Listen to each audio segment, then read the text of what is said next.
suis saucé aujourd'hui là, franchement, je sais pas ce qui se passe, mais je suis saucé.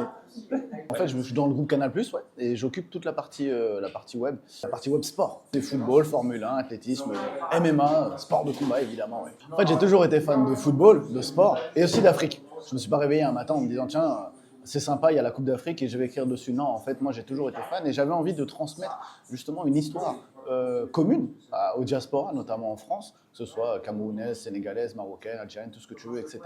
Et en fait, je me suis rendu compte aussi que beaucoup de gens ne connaissaient pas leur propre histoire de leur sélection et de leur football. C'est-à-dire que quand on faisait, moi je faisais souvent des organisations de Cannes, de Coupe d'Afrique et de Cannes, de diffusion de matchs. Et en fait, je posais des questions souvent. Et je disais, est-ce que vous connaissez le meilleur buteur de votre sélection, etc., etc. En fait, beaucoup me répondaient à côté ou ne connaissaient pas, etc. Et en fait, je me suis dit, mais tiens, c'est le moment de transmettre cette histoire. Donc, je suis parti sur toute l'histoire et l'idée était de parler de comment le football il est arrivé sur le continent à l'époque, comment il s'est développé, comment il a permis à plusieurs équipes pays surtout, d'avoir leur indépendance. Et voilà, c'était ça l'idée. Ce qu'on se rend compte, c'est que le football en lui-même africain, il est parallèle à l'histoire du continent africain. Évidemment, quand je dis l'histoire du continent africain, à partir des années 1850, c'est-à-dire qu'il y a une grande histoire auparavant. Mais le football, quand il arrive en 1850 sur le continent, via les Anglais et les colons, en fait, il montre et il démontre toute l'histoire du continent à ce moment-là. Donc ça part des colonies. Donc à l'époque, c'était évidemment les colons qui jouaient au football et les populations locales n'avaient pas le droit d'y jouer, donc il a été suspendu. Et petit à petit, il y a eu des révolutions internes pour se l'approprier. Et c'est comme ça qu'on voit au fur et à mesure comment le football a été réapproprié par les populations locales et qu'il a permis justement d'avoir de la résistance et des demandes d'indépendance qui ont été réussies par la suite. Quand l'équipe du FLN a été créée, il y a eu ce mouvement-là. En fait, l'idée, c'était de démontrer, grâce au football, qu'on pouvait exister. Donc en fait, cette équipe, elle a été créée dans les années 50. Plusieurs joueurs qui étaient de grandes stars, qui jouaient dans le championnat de France, se sont rassemblés pour rentrer en Algérie via la Tunisie, etc. Et ont monté cette équipe du FLN qui a vu le jour, qui a joué différents matchs un peu partout sur la planète et surtout en Afrique, et notamment au Maroc. D'ailleurs, le Maroc avait accueilli des matchs du FLN et avait même été suspendu par la FIFA pour avoir accueilli des matchs et joué avec le FLN.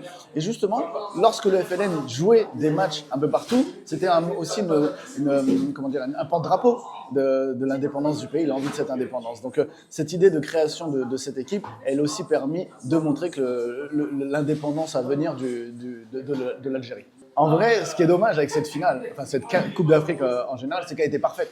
Cette Coupe d'Afrique a été parfaite dans le sens où il y avait des superbes stades, il y avait des superbes ambiances, les stades, les joueurs, les équipes. On avait en quart de finale les top 8 africains qui étaient présents, etc. Jusqu'au bout, c'était bon. L'ambiance aussi en elle-même était bonne. Au niveau des spectateurs, il n'y avait aucun problème. Malheureusement, il y a eu cette tache noire sur la finale. Et ça a fait vraiment débat. On n'aurait jamais dû finir comme ça. On n'aurait jamais dû la finir comme ça. Soit deux choses, on va dire. La première, c'est... On va dire que l'arbitre aurait dû appliquer le règlement d'emblée. C'est-à-dire que les joueurs sortent du terrain, et il fallait arrêter le match directement. Ou, la deuxième chose, c'était leur infliger des cartons jaunes à toute l'équipe. Donc du coup, il y aurait eu 2 joueurs, je crois, de tête qui auraient été suspendus. Et peut-être que ça aurait été autre chose. Et là, peut-être que le Maroc aurait gagné sur le terrain. Je pense que le règlement n'a pas été appliqué. De toute façon, maintenant, ça a été prouvé. Le règlement n'a pas été appliqué. Et ça, c'est un gros problème.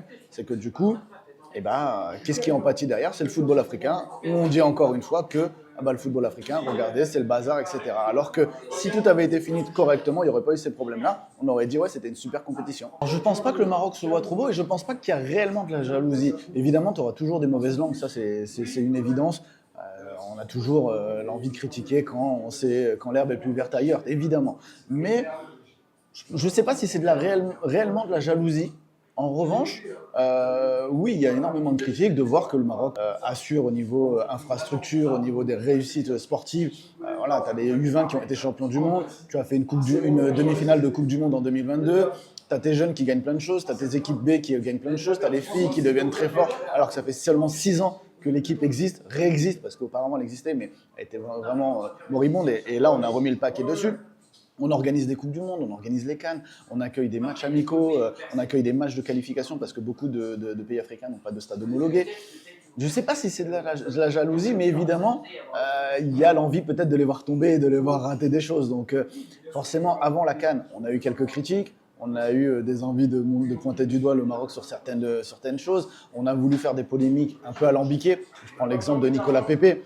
L'histoire de Nicolas Pepe, elle est quand même assez folle, cette histoire-là. C'est qu'on a voulu faire croire que parce qu'il avait dit que le Maroc n'avait pas gagné la CAN depuis 1800, je ne sais pas combien, que c'était à cause de ça qu'il n'avait pas été pris. Alors que la véritable histoire, et c'est ça qui est fou, c'est que la véritable histoire, c'est parce qu'il a critiqué Alban Lafont, qui est gardien de but de l'équipe de Côte d'Ivoire, qui est d'origine burkinabèse. Et il y a un réel souci localement entre les populations burkinabèses et la Côte d'Ivoire. On ne rigole pas avec ça, en fait, c'est un problème local. Et je sais que ce problème vient de ça. Et il y avait aussi eu un problème avec l'entraîneur, le sélectionneur Emers Faé, déjà pas au mois de novembre, mais déjà au mois d'octobre et au mois de septembre, où il n'avait pas été sélectionné. Et donc, du coup, en fait, ce gros problème, ça vient de là. En fait, toute cette polémique, déjà, ça partait très très mal et ça montrait qu'en vrai, on avait envie de pointer du doigt le Maroc sur quelque chose, etc. Et autre chose que le football. On partait vraiment sur de la politique, sur du racisme ou autre, etc. Alors que c'est pas vraiment le cas. Le football, on oublie que c'est un jeu, on oublie que c'est quelque chose de ludique, normalement, c'est un loisir. Mais justement, c'est aussi pour ça que moi j'ai écrit ce livre. C'est pour montrer que depuis la nuit des temps, et quand je dis la nuit des temps, évidemment, je reste sur le début du football sur le continent africain.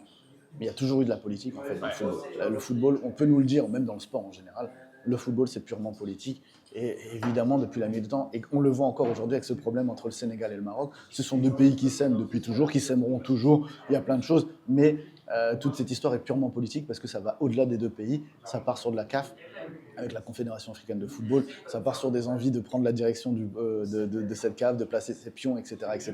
Il n'y a que de la politique. Depuis le 18 janvier, donc cette finale, en fait, tout a été mal fait.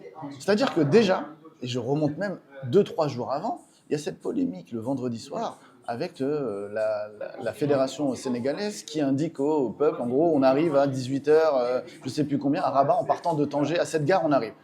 Normalement, ils n'ont pas à faire ça parce que le règlement stipule que tout doit être réglementé, qu'on doit prévenir les organisations, etc. Pour qu'il y ait, par exemple, si vous voulez ramener vos joueurs au niveau comment ça s'appelle, qu'il y ait du monde, etc., qui arrive, eh ben, il faut que la sécurité soit présente. Là, tu ne les préviens pas, tu les préviens au dernier moment. Donc, déjà, c'est pas bon, c'est pas réglo. Ensuite, tu dis que les joueurs ont été en menace de mort, etc., dans danger de mort dès le lendemain en conférence de presse. Tout ça, en fait, fait qu'on a voulu faire monter la sauce et faire passer ça pour autre chose que du football. Et la finale, en fait, elle est arrivée, c'était sous tension. Enfin, moi, je me rappelle, je suis arrivé au stade, je sentais la tension. Pas la tension, le fait de vouloir gagner ou perdre ce match, parce que j'étais marocain, évidemment.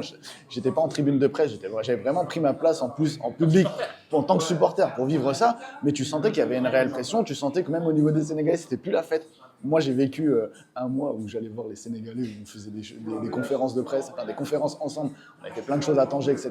Là, j'arrive au stade, on ne me regardait plus de la même manière. Là, c'était vraiment la bagarre. Donc, tu sentais qu'il y avait une grosse tension. C'est dommage, on est passé ça vraiment sur autre chose. Et la CAF a complètement raté son examen. Parce que tu aurais dû être actif au moment de la finale, tu aurais dû être actif avant la finale, tu aurais dû être actif le lendemain de la finale, au lieu d'attendre 2 semaines après, d'infliger des sanctions qui n'ont pas été proportionnées, parce que ça a plus sanctionné le Maroc que le Sénégal, revenir dessus ensuite, 2 mois après, en disant que finalement le Sénégal n'est pas champion, et que finalement on attribue la victoire, mais pas le titre encore, parce qu'ils n'ont pas attribué le titre, ils ont attribué la victoire au Maroc 3-0 sur tapis vert. Et donc tout ça fait qu'on continue, et là on part au TAS. Le TAS, ça va durer 6, 7, 8, 9, 10 mois, etc. Ça va être très long. Et au final, on ne sait pas ce qui se passe et c'est dommage. Je prends une petite frite parce que franchement... Oh. Mounir, il faut que tu fonces. Incroyable. Incroyable. Vous ratez, hein. Allez-y. Hein. Zerman, le spécialiste culinaire. J'étais interviewé sur une chaîne Médien au Maroc. Et à un moment, il y a une question, c'est Sadio Mané va-t-il arrêter sa carrière, etc. C'est juste avant la finale. Et, véridique, hein. Et les gens me connaissent après, donc c'est drôle. Et à un moment, moi, je fais une blague, je prends la parole, je dis attendez, je vais prendre la parole. Et je dis sur le ton de l'humour, je dis Sadio Mané va continuer finalement sa carrière. Pourquoi ? Parce qu'il va perdre la finale de la CAN, donc du coup, il voudra rester en sélection et gagner la prochaine.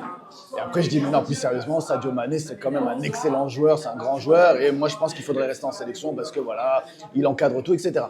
Les gens ont pris la partie, en plus on voit que je rigole, hein. Les gens ont pris la partie où je dis Sadio Mané va prendre sa retraite, va rester parce qu'il va perdre la CAN, et les gens en ont fait des choses sur internet, on me l'a envoyé, on m'a insulté, j'ai reçu plein de messages de Sénégalais d'insultes, etc. C'était la première fois que je vivais ça, Et bon, c'est la preuve que le foot, ça rend fou. Je dis que le football africain, en fait, on ne peut pas le regarder comme on regarde une Coupe du Monde ou un Euro. Déjà. En fait, il y a plus de sentiments et de l'émotion. Et quand il y a de l'émotion qui entre en jeu, ça peut rendre un peu foufou aussi. Parce qu'il y a plus de sentiments forts, on sort plus de choses qui sont puissantes, qui sont dures, et on peut partir très très loin dans des termes. Et ça, c'est dommage, parce que après, on peut, et c'est triste à dire, mais le football, ça peut aussi lancer dans du nationalisme. C'est-à-dire qu'on va vouloir défendre, à juste titre, je comprends, son pays d'origine, et c'est totalement normal. Mais parfois, on va trop trop loin dans ça, et on va sortir des insultes sur un autre pays, etc. Et ça va trop trop loin. Moi, je vois les insultes que j'ai reçues, ou les insultes que je vois passer, encore plus ces derniers temps, entre Sénégal et Maroc. Je me dis, mais les gars, mais faut se calmer à un moment. Ça va trop loin. Ça part sur des insultes de racisme, etc., etc. Mais à un moment, stop, quoi. À la base, on est tous dans le même bateau, on est tous dans la même mer. Il va falloir se calmer, en fait, tout simplement. Celui qui est champion, il sera sacré champion. Mais stop, quoi. À un moment, restez tranquille. Et moi, ce qui me fait mal dans cette histoire-là, c'est que j'ai beaucoup d'amis qui sont mixtes, des couples mixtes, maroco-sénégalais. Je me mets à leur place et je leur dis, mais les gars, comment vous faites? Comment vous faites pour en arriver là? Calmez-vous, c'est du football. Oui, on aime le football africain, il faut se calmer. Mais il y a énormément aussi de pression, c'est vrai, parce qu'il y a beaucoup de joueurs maghrébins qui jouent en Europe. Et en fait, n'ont pas cette facilité à jouer en Afrique. Alors, il y a beaucoup eu de compétitions en Afrique subsaharienne. Et c'est compliqué de jouer en Afrique subsaharienne, au niveau des terrains, au niveau de la chaleur, au niveau de l'arbitrage, etc. C'est rien, tout qui fait que c'est très compliqué pour eux. Pourtant, ce qui est très marrant, entre guillemets, c'est que tu prends l'Espérance de Tunis, notamment, le club tunisien, ou le Wydad Casablanca, le Raja Casablanca, notamment, etc., ont déjà remporté ce qui est la Ligue des champions africaine. C'est-à-dire que les joueurs locaux ont l'habitude de jouer dans les pays africains et de remporter des grosses compétitions. Mais les sélections nationales ont un peu plus de difficultés. Je pense qu'il y a cette pression, il y a ce fait aussi de ne pas connaître peut-être purement bien. Alors, c'est moins le cas aujourd'hui, mais peut-être auparavant, de bien connaître le football subsaharien, etc. Un pays comme l'Égypte l'a très bien fait. Cette victoire dans l'histoire, c'est un pays arabe qui connaît très très bien le football africain et qui a su faire en sorte qu'il était capable de gagner en Afrique. Ouais. En fait, l'Égypte, et c'est ça qui est marrant aussi à voir, c'est que sociologiquement parlant, quand on remonte dans l'histoire du football africain, c'est ce que je raconte dedans. En fait, il y a une spécificité égyptienne, mais qui est due à quoi? À la présence à l'époque de l'Empire britannique. En fait, quand tu compares tous les empires coloniaux qui étaient présents en Afrique, on a une grosse différence de développement. On a l'Empire britannique qui a permis et qui a laissé un petit peu, même si c'était pas joli ce qui s'est passé évidemment, mais qui a laissé les Égyptiens localement se développer, prendre un peu la responsabilité et vouloir créer des propres clubs eux-mêmes. Donc ça a été une première chose. Donc déjà, il y avait ce sentiment de légitimité et de création, de pouvoir créer un club quand on le voulait. Alors que quand on va dans les empires l'empire francophone à l'époque, tout ce qui est Maroc, Algérie, Tunisie, c'était beaucoup plus complexe. En fait, on n'a pas laissé les clubs locaux se développer comme on le voulait parce que sous prétexte qu'on avait peur qu'il y avait du communautarisme, tiens d'ailleurs, encore du communautarisme comme aujourd'hui, bizarrement, ou sous le prisme de la laïcité qu'on mettait déjà en place à l'époque localement dans les colonies ou sous les pays sous protectorat. Et en fait, on avait moins cette facilité à développer son football. Alors qu'en Égypte, on le voit aujourd'hui, on a réussi à développer comme on le voulait, les clubs se sont développés comme ils le voulaient, la sélection comme elle le voulait, c'est pour ça qu'elle en est aujourd'hui à 7 titres sur le continent africain, que les clubs locaux sont les meilleurs en Afrique, même si moi je suis supporter des clubs marocains évidemment, mais il faut le reconnaître, les clubs égyptiens sont les meilleurs depuis toujours, et pour l'instant ça n'est pas prêt de changer. Quand il y a une politique sportive qui est mise en place par un gouvernement, on le voit tout de suite. Quand on a une politique économique également, on le voit aussi. Ces pays-là, l'Égypte, etc., ont une politique sociale, sportive et économique. À partir du moment où tu mets tous ces éléments-là, ça fonctionne. En Afrique, on n'a eu que par période cette envie de développer le football, et c'était surtout sous le prisme du soft power.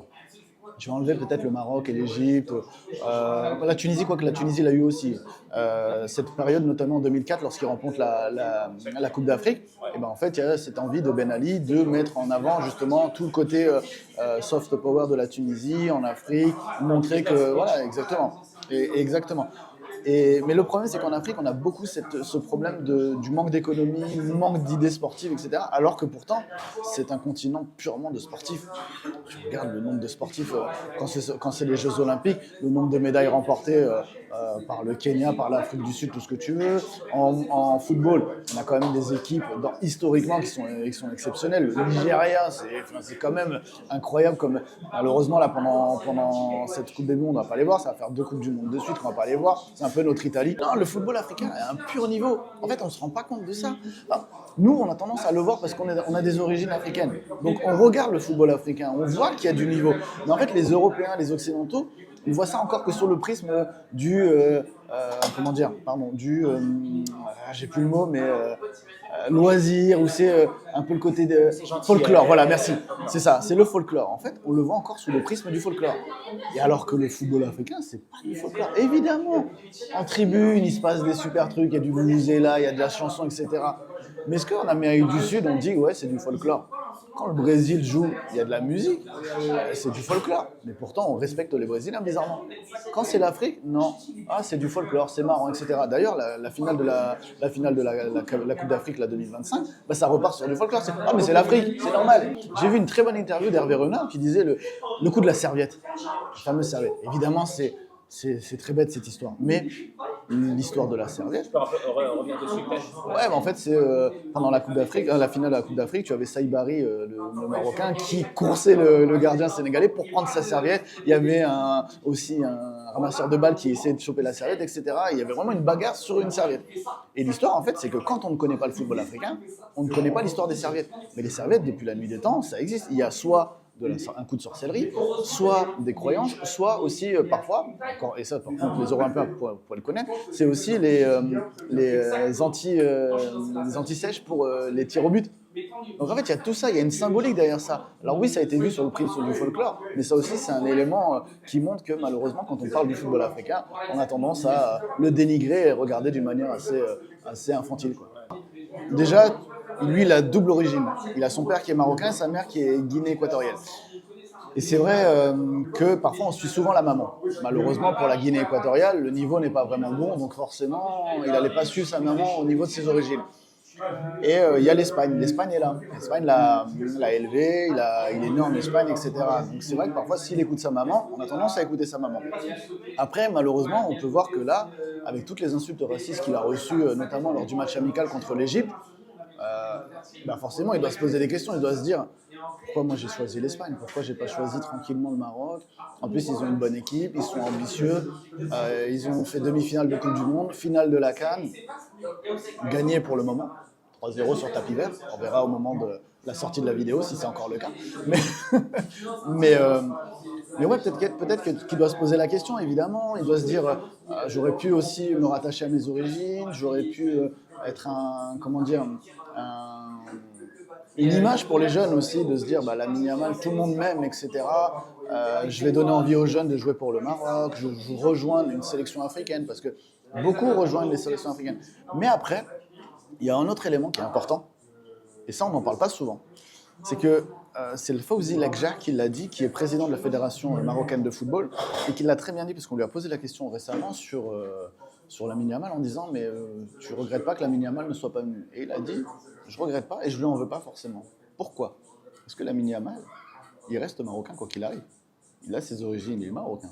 Et mine de rien, même en jouant en Espagne, il est d'origine marocaine et il représente le Maroc. Et il donnera sûrement envie à des jeunes de devenir footballeurs tout en représentant leur Maroc. Et ça, c'est une autre question, c'est la question de la binationalité. Alors lui, il est trinational. Mais quand on est binational, on a le droit d'être fier de ses deux origines.